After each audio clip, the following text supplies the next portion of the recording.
We're here in Greenpoint, Brooklyn. It's about 100 degrees outside. We're heading to a breathwork event from Robert Heffernan, which started about 15 minutes ago, so hopefully we're not too late. Coming out this very hot day and whatever you needed to do to get here in this heat. There's lots of things you could have done today, but instead you chose to do this, so that's a testament to the kind of work that you want to do in yourself, which is not just for you, but really helps all of us. So thank you for that. Sure. As we were saying, this is, well, first of all, how many people were here at the last breathwork we did? Yeah, that's good for when I'm talking. Yeah, we'll do it later. We'll turn that back on later. Thanks. How many people were at the last breathwork we did about a month ago? Okay, good. And how many people have done breathwork in some context before? Okay, quite a few people. And how many people would this be your first breathwork?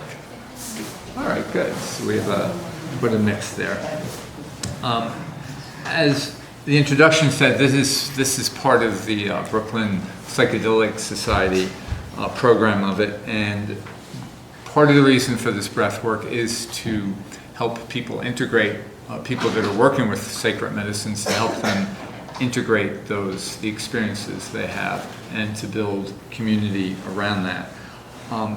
Yet it's also a medicine work in and of itself, regardless of whether you've ever taken any kind of psychedelic medicine and whether you ever will or ever will again. It really is a medicine work in and of itself. And for me, it's definitely a core part of my spiritual practice. This little altar I set up here isn't just for show. These are things that actually come from different parts of my house.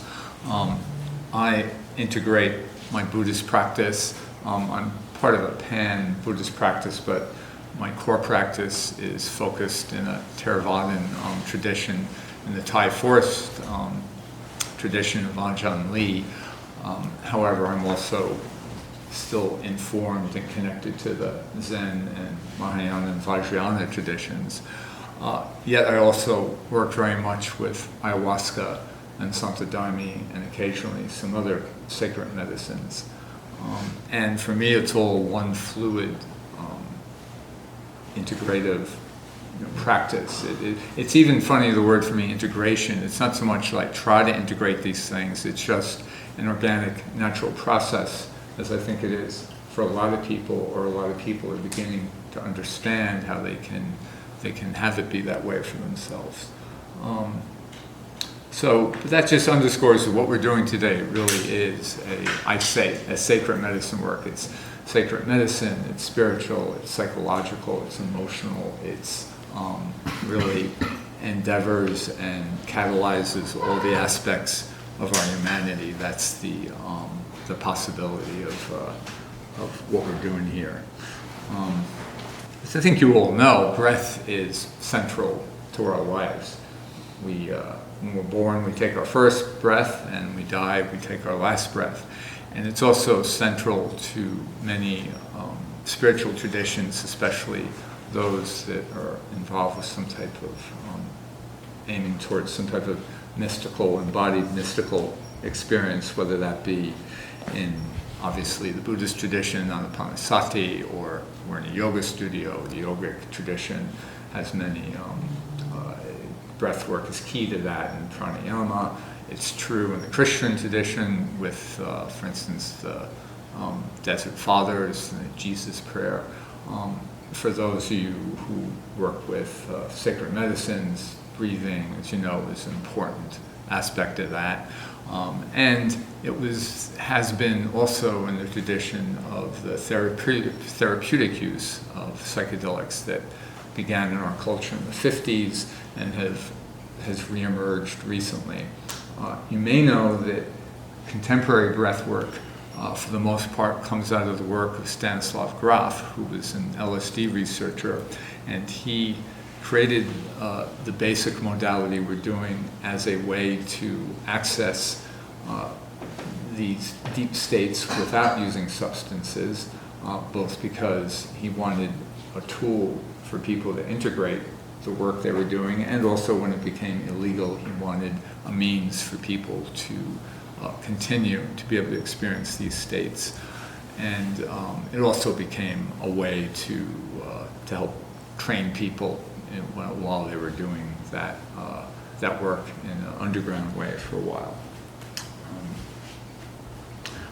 And so out of his work, different modalities arose too. Holotropic breathwork is the modality he created.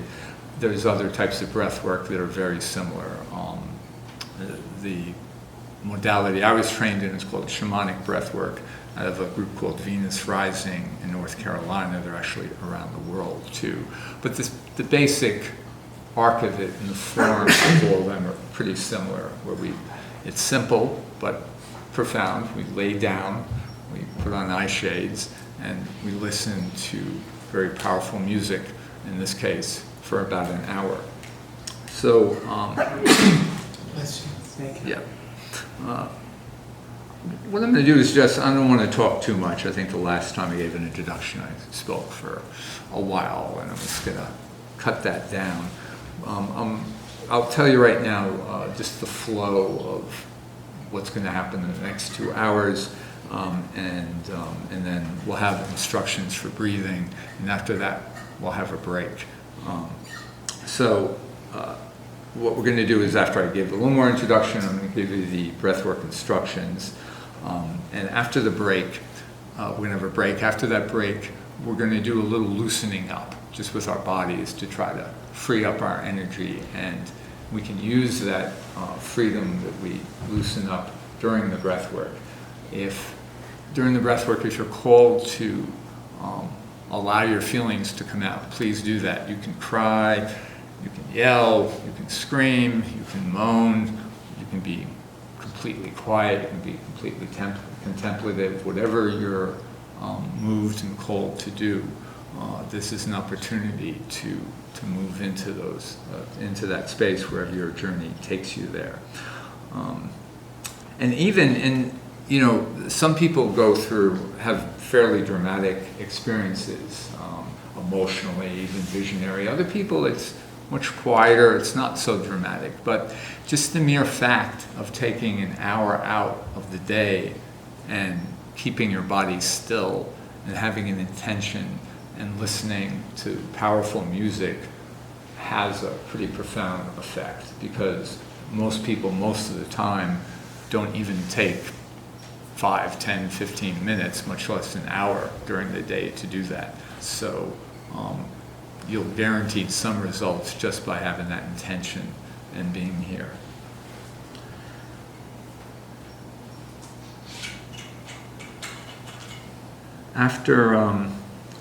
After we do some loosening up, we'll do a little bit of toning just to try to get sound to resonate in our body, and then I'm going to give you the breath instructions again, and then we're going to begin.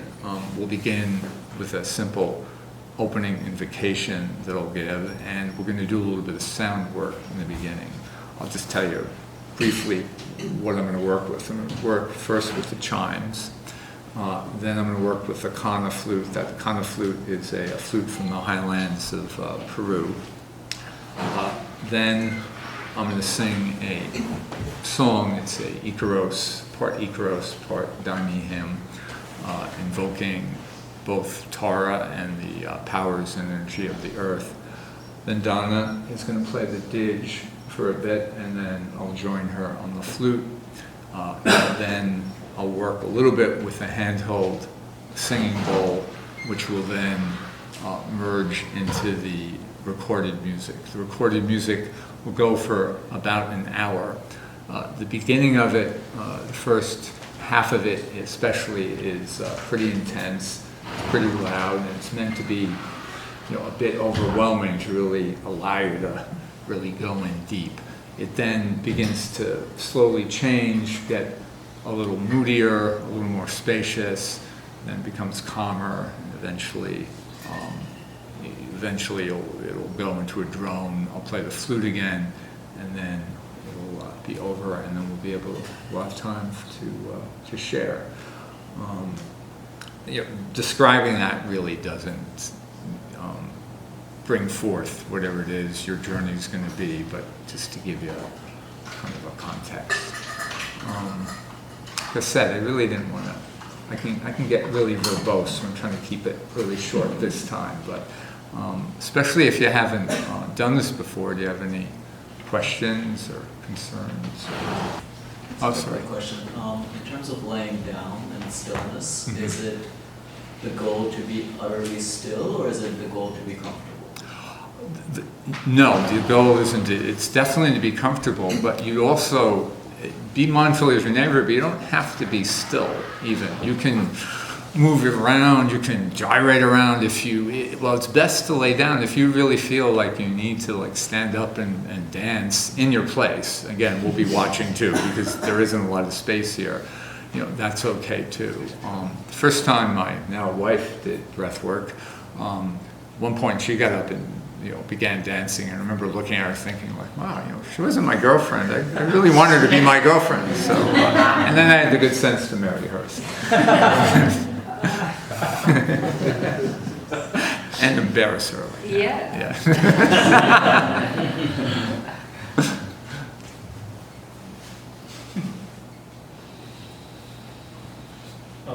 Is there like a lying down or sitting portion? Recommend one or the other, or just all lying down? I recommend lying down because that ability to just surrender to it is really helpful. But there are times when I feel I need to sit up to ground myself that way, and sometimes I actually shift my position and I kneel, or I spread out kind of in a with my head facing out, especially if I'm crying or something. So, yeah. Are there better times than others to step out if we need to refill water or use the restrooms? No, I mean, if you really need to do it, do it. That's what I would suggest. If you could do that beforehand, that would probably be better. But if you have, if it's interfering with your experience, then definitely get up and relieve yourself. Yeah. Sorry. Yeah. By the way, me and Don will be here to get up. If you need to get up, you might even want to raise your hand or something just to help you get up, because it's it can be pretty powerful. You can be in a pretty altered state. You stand up, you might be shaky. Anything you need. We'll be walking around and watching too. Just to say to you, in some forms of breath work, in some contexts, the way we do it too is sometimes we'd be more interactive and doing like body work, but with people as they're going through their journey. But in this space, in this context, we're not going to be doing that. And we need more assistance in order to do that.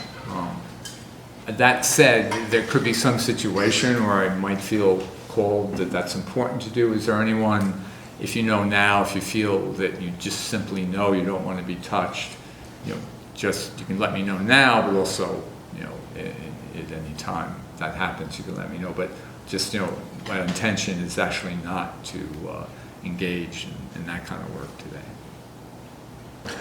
Okay, you can either lay down or sit up for this as you wish. And it might be good to put on the eye shades too.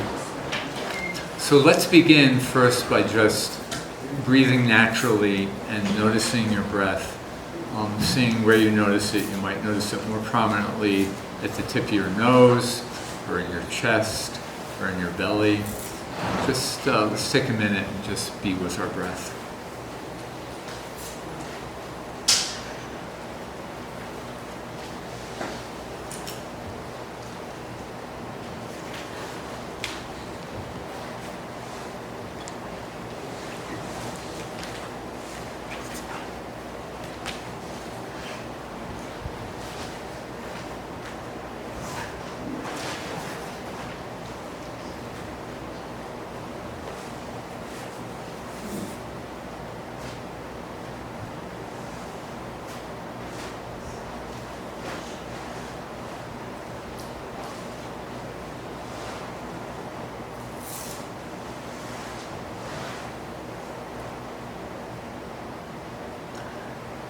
Now, if you would, keep noticing your breath, but deepen it.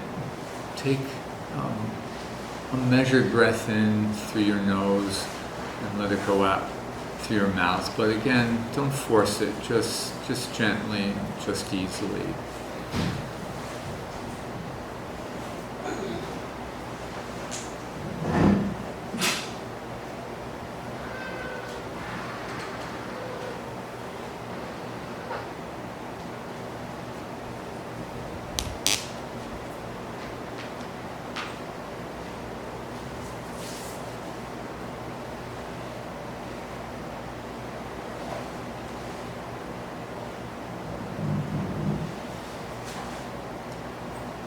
Gradually deepen the breath even more. Try to take a longer breath in and a longer breath out.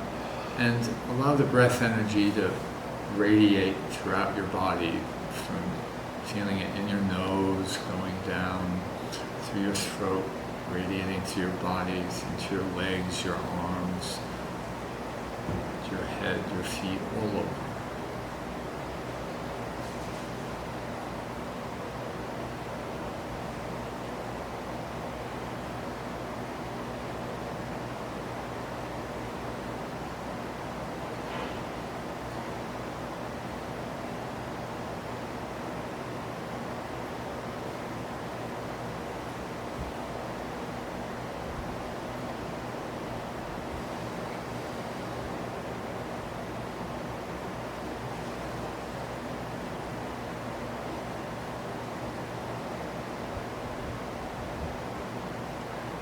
Now, try to breathe with even a little more emphasis, a little more energy.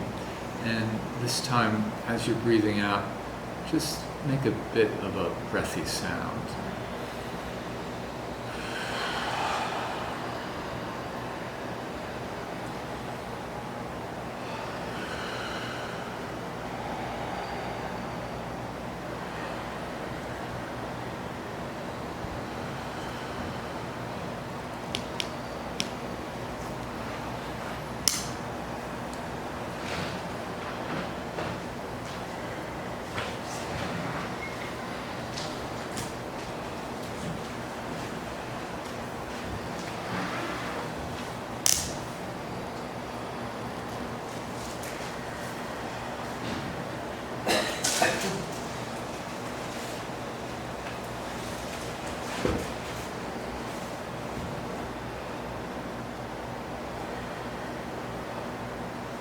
Now, if you would, kind of accentuate that out breath, so that your in-breath might even come more naturally. Begin to play with it, a little more energy, maybe a little more force.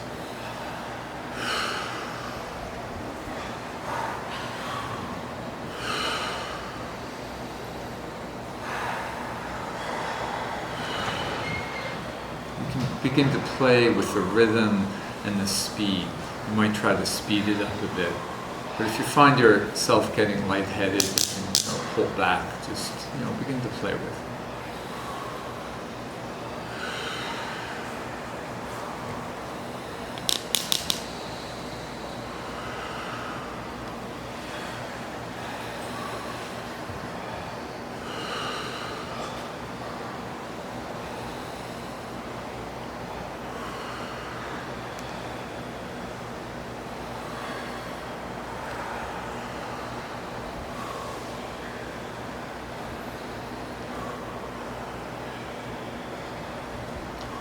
When you're ready, even begin to play with the rhythm a bit more, like even maybe make it a little more radical like this, like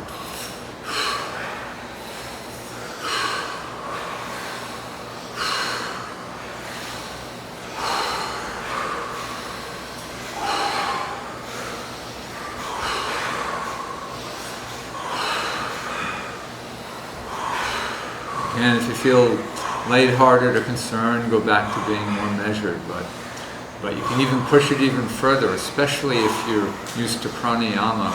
You can even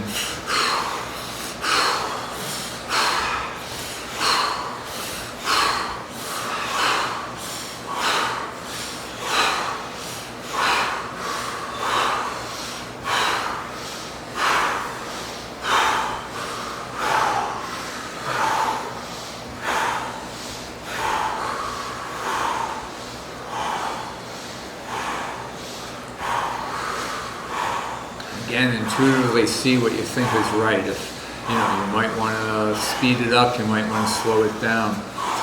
You might notice that you might feel some strange energy in your hands, like your hands might start clawing up like they're lobsters. That's something natural that happens if you start breathing intensely. You can just breathe into that or slow down. It's nothing to be concerned about. It'll eventually pass. It means that you're actually doing it quote unquote right.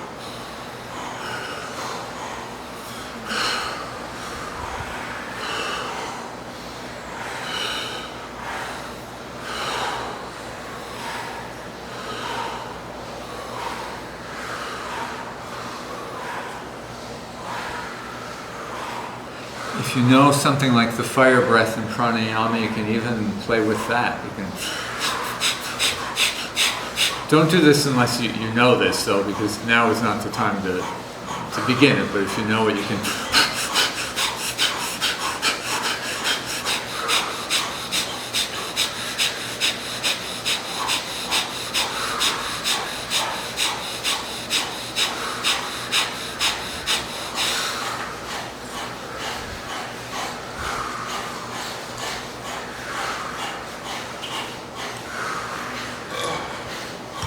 Again, intuitively, especially when we begin the music, keep playing with the breath. You may need to go back to slow rhythmic breathing or even just natural breathing.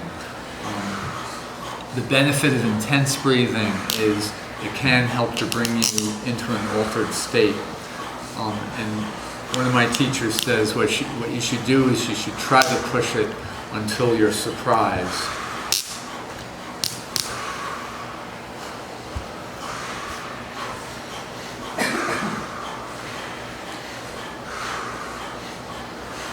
And again, anytime it feels like too much, just let go and do what feels right, do what feels natural.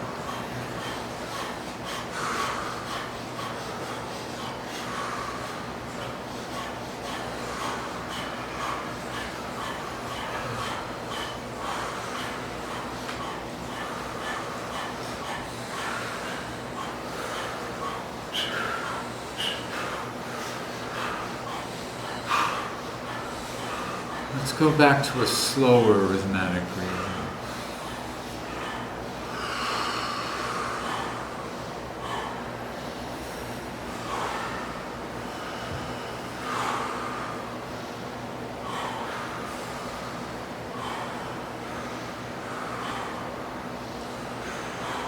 Let's breathe in and let out an ah sound.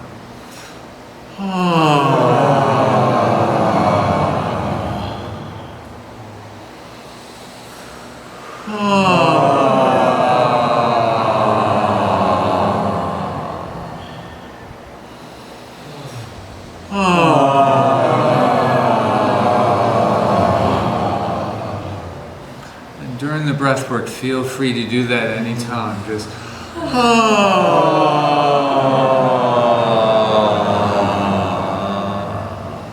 and play with your voice if you want to.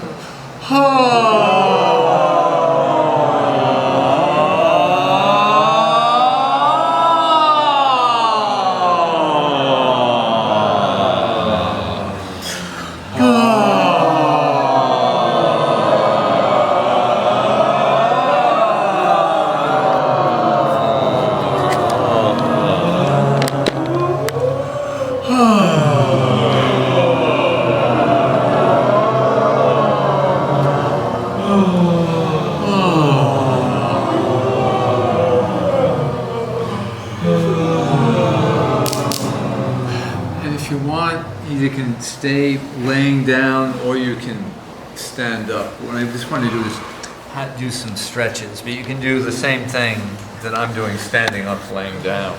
Just, if you're laying down, just take your arms and bring them to your feet. If you want to stand up, it's good to do this too. Just bring your hands as close to the floor as you can. If you can't get to the floor, rest them on your ankles or further up on your and if you can, bend and stretch your legs to Get the energy moving there a bit. Again, keep breathing slowly and rhythmically as you stretch.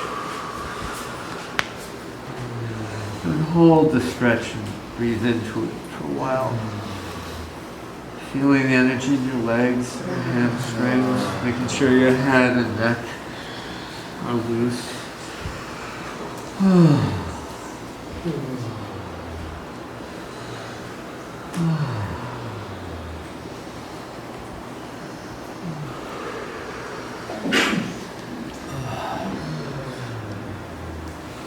And if you're standing, bring your arms up. You can do this if you're laying down, sitting too, just doing a wide arc stretch here.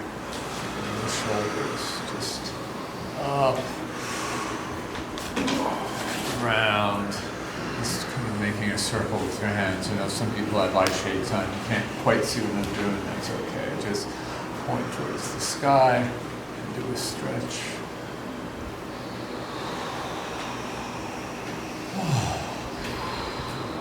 And then whatever direction you were doing, do it the opposite direction.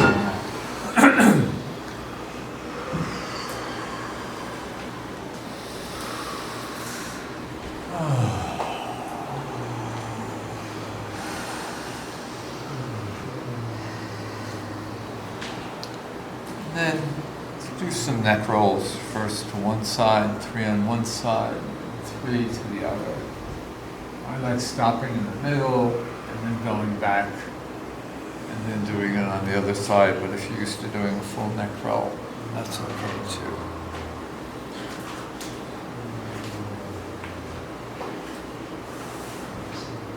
And remembering to breathe.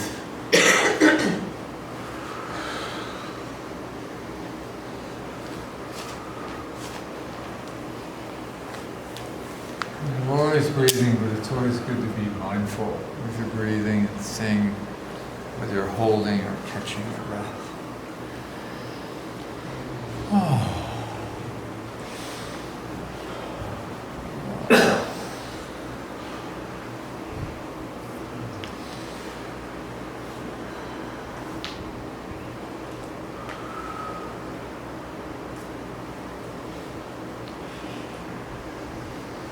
And now let's just shake out the energy in our body again, whether you're standing up or laying down. Really, those muscles and bones, just like really shake it up and maybe make some really good sounds like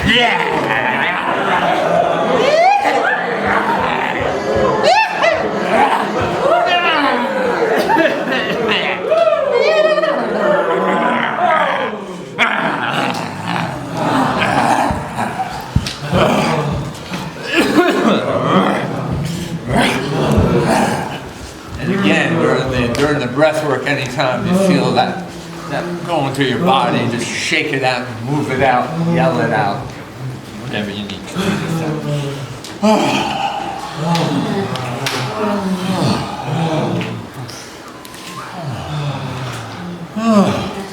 Just going to do a little bit of toning now. Just the 3, we're going to break down Om into its 3 parts and then do Oming for a little bit. At the end of it. So we're going to do an Ah and O. We're going to do an Ah 3 times, an O 3 times, and a 3 times. And then we'll do a little bit of free-form oming after that. Again, this is, try to really feel the sound reverberating through your body, out your body, into the room.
Viva la floresta, tara pachumama, cura cura cura, candolo corasa. Viva jardim do terra, tara pachumama, cura cura cura, candolo corasa.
Oh, we're here with Robert Heffernan. We just finished this amazing breathwork event. It was awesome. We're in Greenpoint, Brooklyn, and it's really hot. Yeah, how you doing? How do you feel right now? Good, I feel pretty good. Yeah, me too. That was awesome. Yeah, like, oh my God. I'm a little lightheaded. It might be dehydration. I'm not sure. Yeah, I could probably. Hey, is my water in the front too? I think it is.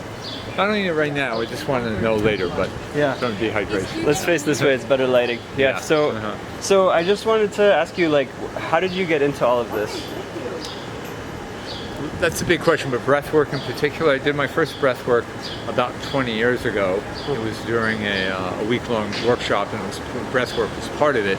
And I was just amazed at how powerful breathing and listening, being immersed in music was. And I was very much involved with music. I'm a musician. I love music, and I also had a spiritual practice in Buddhist Dharma where breathing was very important, and so the two together in a new way just really took me by surprise, and that's what started me down the road on breathwork. Not long after that, too, was the first time I drank ayahuasca, and then I started working with breathwork and ayahuasca, and it made a big difference in my life, and they're both very complementary with each other. Well, yeah, actually it's similar to, for me, I also started with the Buddhist traditions in Thailand, the Southeast Asian Theravada traditions, and it's a beautiful thing. I think it's very grounding.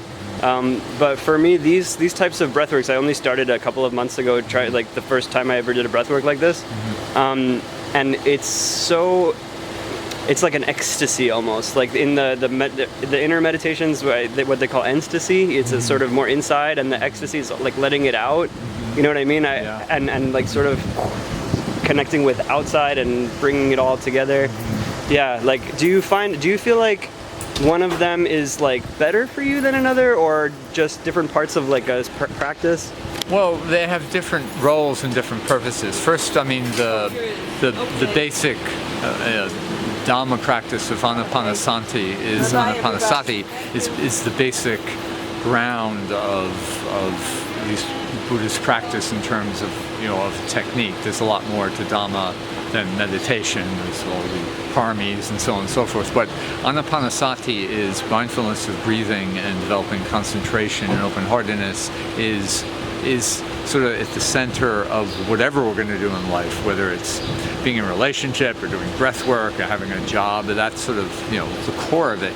But breath work, of course, is intimately related to it, but it's a more dynamic and expressive and specifically cleansing, modality. It has a very, pointed purpose, and so it's not one is better than the other. I'd say the anapanasati is more core, but it's really important to have modalities that to cleanse and heal in this specific energetic way as well. Yeah, no, I feel that exactly.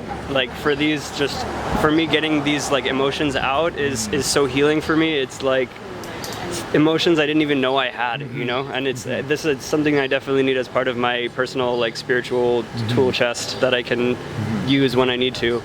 It's not like always appropriate to, when you're sitting on the cushion in the meditation hall, to start emoting wildly, but you can do that in breath work. But yeah, absolutely. I guess I have one last question. It's sort of something that I've been asking spiritual teachers around the world, like of different traditions. What for you is like the ultimate purpose of spiritual practice and life? The ultimate purpose? Well, I don't know. In some ways, I think, what would the Buddha answer? I think he'd say, you're asking the wrong question. The more important question is like, how can we understand and begin to be released from our suffering, and how can we cultivate our well-being and live in a way that other people can cultivate their well-being, and we can do that together. I think that's, if there is a purpose, maybe that's the evolving purpose. So it's more about living a happy, good, kind life here in this world, rather than some like quest for universe truth about something out there. Yes, and I think certain questions dissolve over time as we go deeper into the mystery of who we are, where we are, and what being is. The specifics of the metaphysics don't become as important as how we relate to ourselves and how we relate to one another, and this incredible mystery that life and being is.